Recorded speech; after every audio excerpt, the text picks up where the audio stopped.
Hello നമസ്തേ, കപ്പിൾസിന്റെ പുതിയ എപ്പിസോഡിലേക്ക് വീണ്ടും ഒരിക്കൽ കൂടി എല്ലാവർക്കും ഹാർദമായ സ്വാഗതം. അപ്പോ ഇന്ന് നമ്മൾ വന്നേക്കുന്നത് പാട്രിയോട്ടിന്റെ കുറച്ച് വിശേഷങ്ങളൊക്കെ പറയണം. ഈ മേഡം മേഡം 18-ന് പാട്രിയോട്ട് ഇറങ്ങിയാണ്. എല്ലാരും അറിഞ്ഞു കാണുമെന്ന് വിശ്വസിക്കുന്നു. എല്ലാരും വരണേ. പയ്യത്തിന് പാട്രിയോട്ട് ഇറങ്ങിയാണ്. വലിയ പ്രൊമോഷൻ കാര്യങ്ങളൊന്നും ഇല്ല. ആരും അറിയാതെ ഇപ്പൊ ഒരു പാട്ട് ഇറക്കിയിട്ടുണ്ട്. മനുഷ്യൻ എന്നാണ് പാട്ടിന്റെ പേര്. നൈസ് പാട്ട് കേട്ടോ, കേട്ട രസമുണ്ട്. ഇത് നമ്മള് ജസ്റ്റ് ഒന്ന് കേൾപ്പിച്ചു നോക്കാം. ഓപ്പറേറ്റ് ആണ്, എന്നാലും വെറുതെ ഒന്ന് കേൾപ്പിച്ചു നോക്കാം.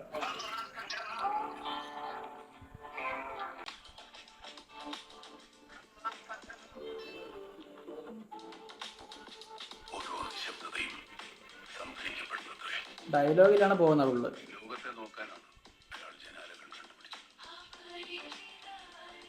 അത് കൊള്ളാല്ലേ.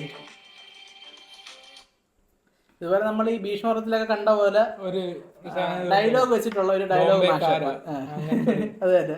പുള്ളിയുടെ സ്ഥിരം പരിപാടിയാണ് സുഷിൻ ശ്യാമിന്റെ. പക്ഷെ ഇതിനകത്ത് കുറച്ച് വ്യത്യസ്തമായിട്ട് എനിക്ക് തോന്നുന്ന ഡയലോഗിൽ തന്നെ സിനിമയുടെ ഒരു ആണ്. ഇതിനകത്ത് പറയാനുണ്ട്. മുറിയായിരുന്നത് അത്രേ, ഒരു ഫാമിന്റെ അറയായിരുന്നു അത്രേ. ആർക്കോ കറന്നെടുക്കാൻ, കറ മുറ്റുമ്പോൾ അറുത്തെടുക്കാൻ. ഡിസ്റ്റോപ്പിയൻ അനിമൽ ഫാം അല്ല, അയാളും നിങ്ങളും ഞാനും ഒക്കെ ഉൾപ്പെടുന്ന മനുഷ്യ ഫാം.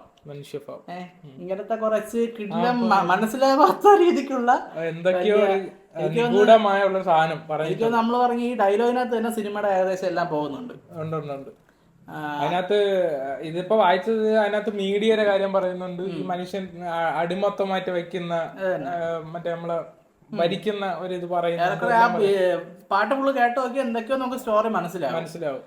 ഈ ജനാലകൾ തുറക്കുന്ന നോക്കുന്നതും കാര്യങ്ങളൊക്കെ നമ്മളിപ്പോ അത് പറയാലോ. നമ്മളിപ്പോ പാട്രിയോട്ടിനെ പറ്റി പറയാനാണ് വന്നത്. അത് വിഷയത്തിൽ തെന്നി മാറിപ്പോകും. പാട്രിയോട്ട് എന്ന് പറയുമ്പം സംഭവം പ്രത്യേകിച്ച് മമ്മൂക്ക, ലാലേട്ടൻ കുറെ വർഷങ്ങൾക്ക് ശേഷം എന്താണ് ഒരുമിച്ച് വരുന്ന ഒരു പടവും. എന്നിട്ട് ഈ പടത്തിന് വേണ്ടത്ര ഒരു ഹൈപ്പില്ല എന്നതാണ് ഇത്. ഇനി അവര് മനഃപൂർവ്വം ഇങ്ങനെ ആക്കുന്നതാണോ? അത് നമുക്ക് ഈ പാട്ട് കേൾക്കാൻ മനസ്സിലാവും. ചെറിയ കാര്യങ്ങളൊന്നും അല്ല, ചെറിയ പണിയല്ല അവർ ചെയ്ത് വെച്ചേക്കുന്നതെന്ന് ഈ പാട്ട് കേൾക്കാൻ മനസ്സിലാവും. ഉറപ്പായിട്ടും ക്വാളിറ്റി വൈസ് പക്കയായിരിക്കും. അത് ഇവര് മനഃപൂർവ്വം ഹൈപ്പ് കുറയ്ക്കാനായിട്ട് ഇങ്ങനെയൊക്കെ ഒരു ഈ പാട്ട് വരും. സാധാരണ മമ്മൂക്കെ മോഹൻലാൽ ഒരു സിനിമയിൽ ഇറങ്ങുന്നു, അതിന്റെ പാട്ട് വരുന്നു എന്ന് പറയുമ്പോഴത്തേക്കും ഓളം വരേണ്ടതാണ്. പക്ഷെ അതങ്ങനെയല്ല വന്നേക്കുന്നത്. അത് മനഃപൂർവ്വം രഹസ്യമായിട്ട് ഒരു പതുക്കെ ഇതായിട്ട് വെച്ചേക്കുന്നതാണ്, മൗത്ത് പബ്ലിസിറ്റി കൂടെ റീച്ച് ആക്കാനായിട്ട്. അത് തന്നെ ആയിരിക്കും പടം മിക്കവാറും എന്താണ് ഒരു സക്സസ്ഫുൾ ഇൻഡസ്ട്രി ഹിറ്റ് തന്നെ അടിക്കുന്ന. നമ്മളിപ്പോ ട്രിവാൻഡ്രത്താണ്, ഇവിടെ വലിയ പ്രൊമോഷനും കാര്യങ്ങളൊന്നും ഇല്ല. പക്ഷെ സജിൻ എന്ന് പറഞ്ഞ് അവിടെ നമ്മുടെ കൂട്ടുകാരാണ് എറണാകുളത്ത് അത് വരും, ആ ഒരു രീതിയിൽ വന്നു പോകുന്നുണ്ട്. പക്ഷെ എന്നാലും ഓവറോൾ നോക്കുമ്പോൾ ഒരു മമ്മൂട്ടി മോഹൻലാൽ ഒരുമിക്കുന്ന പടത്തിന്റെ അത്ര ഒരു ഇത് കിട്ടുന്നില്ല, അത്രേ ഉള്ളു. അത് സിനിമ ഇറങ്ങട്ടോ, അപ്പൊ നോക്കാം. ഇപ്പൊ മമ്മൂക്കൊക്കെ ഇടയ്ക്ക് പറയും കണക്ക് ഇതിന്റെ കഥ സംസാരിക്കും.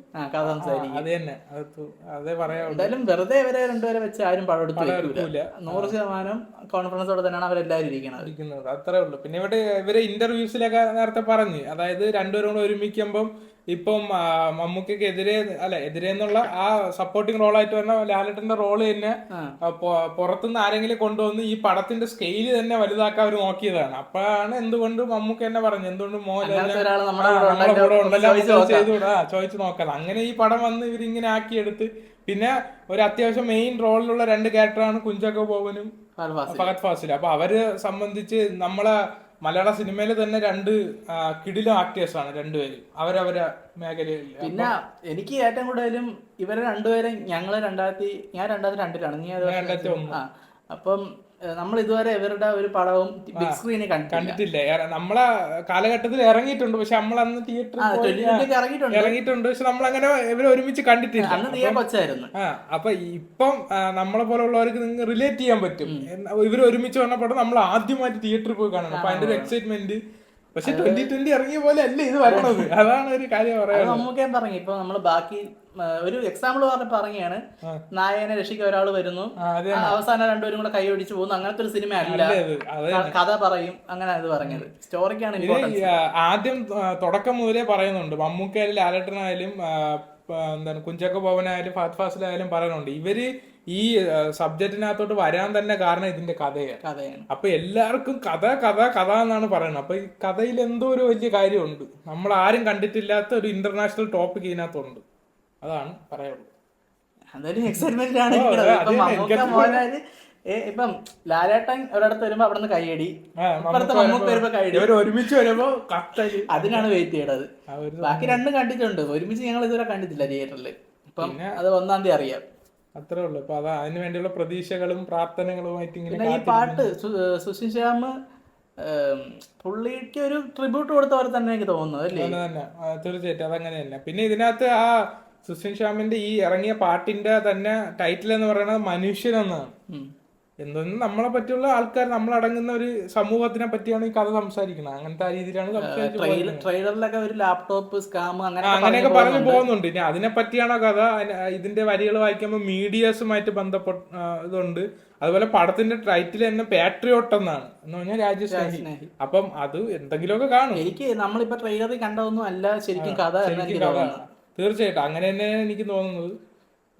നമ്മൾ കണ്ടതല്ല, പടം ഇനിയാണ് വരാൻ പോകുന്നത്. നമുക്ക് 1-ാം തീയതി അറിയാം. എക്സ്പെക്ട് ചെയ്തിരിക്കുക. ഞാൻ എന്തായാലും ഒരു 100 കോടി എന്തായാലും ഞാൻ ഉറപ്പിക്കുന്നുണ്ട്. ഞാനും പ്രതീക്ഷിക്കുന്നു. എടാ എന്ന് പറഞ്ഞാ ഇത് സബ്ജക്റ്റ് വമ്പനാണെങ്കിൽ നമ്മള് നിക്കാത്ത രീതിയിൽ കയറിപ്പോവും. പക്ഷെ ഇവർക്ക് രണ്ടുപേർക്കും ഒരു വലിയ ഇമ്മൻസ് ഫാൻ ബേസ് ഉണ്ട്. അവരെയും കൂടെ ഒന്ന് തൃപ്തിപ്പെടുത്തിയ പടം പിന്നെ വിചാരിക്കണതിന്റെ മേളിൽ നിൽക്കും പടം. അത് പിന്നെ പറയണം. പലരും പടം പൊട്ടും എന്ന് പറഞ്ഞിരിക്കുന്നുണ്ട്. പക്ഷെ ഒന്നും ചെറുതായിട്ടൊന്ന് വർക്കൗട്ട് ആയ പടം ഇൻഡസ്ട്രി റേറ്റ് വരെ ഉറപ്പായിട്ട്. ഇപ്പൊ നമ്മളൊക്കെ ഒരു പ്രതീക്ഷ ഇല്ലാതെ, അതായത് ഇപ്പൊ ഒരുമിച്ച് വന്നിട്ട് അവിടെ കിടന്നു അതെ തിയേറ്ററിൽ പോയിരുന്ന് കഥ കണ്ട് ഉറങ്ങാനുള്ള ഒരു സെറ്റപ്പാണ് എന്നൊരു രീതിയിലൊക്കെ നമ്മൾ മൈൻഡിൽ വിചാരിക്കും. പക്ഷെ ചെന്ന് കാണുമ്പോ പടം ഇപ്പൊ ഈ ടൂണ് കേട്ടപ്പോ തന്നെ നമുക്ക് മനസ്സിൽ എന്തോ ഒരു ഇത് അടിക്കുന്നുണ്ട്. ഇത് എന്തോ അടിക്കും എന്നുള്ളത്.